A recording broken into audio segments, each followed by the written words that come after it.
வணக்கம் பிரதர். 9500 ரூபாய்க்கு பாத்தீங்கன்னா ஆட்டோகேட், போட்டோஷாப், கோல்ரா, மல்டிமீடியா, ரெண்டரிங், கேமிங் சப்போர்ட் ஆகிற மாதிரி லேப்டாப்ங்க. i7ல 4th ஜெனரேஷன், ஹெச்பில ஒர்க் ஸ்டேஷன் லேப்டாப். இந்த லேப்டாப்ல ஒரு மைனஸ் இருக்கு. என்னன்னா இந்த கீபோர்டு மட்டும் ஒர்க் ஆகுது. நம்ம கீபோர்டு மாத்தியும் போட்டா அப்பவும் ஒர்க் ஆகல. சோ அதனாலதான் நம்ம இந்த லேப்டாப் வந்து இந்த பிரைஸுக்கு தர போறோங்க.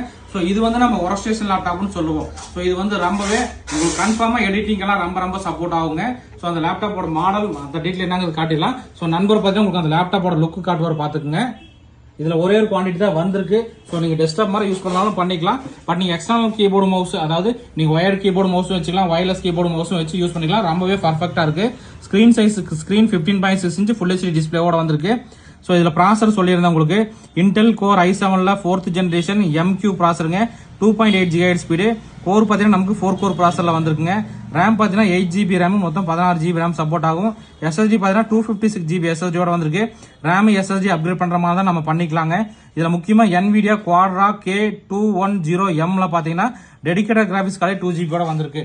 ஸோ அதனால தான் இது பார்த்தீங்கன்னா உங்களுக்கு கேமிங், எடிட்டிங், அப்புறம் வந்து போட்டோஷாப் அந்த மாதிரி எல்லாத்துக்குமே சப்போர்ட் ஆகும் நண்பா. இது சிவில் சப்போர்ட் ஆன ஒர்க்குக்கும் சப்போர்ட் ஆகுங்க. ஸோ இதுல ஒரே ஒரு குவான்டிட்டி தான் நண்பா வந்திருக்கு. ஸோ அதனால எந்த அளவுக்கு குயிக்கா உங்களால புக் பண்ண முடியுமோ பண்ணிக்கலாம். ஸோ இந்த மாதிரி லேப்டாப், டெஸ்க்டாப் தகவல் தெரிஞ்சுக்கணும். நம்ம வந்து ஃபாலோ பண்ணீங்க. இந்த வீடியோ பிடிச்சா லைக், ஷேர் பண்ணுங்க. ஓகே நண்பா, தேங்க்யூ.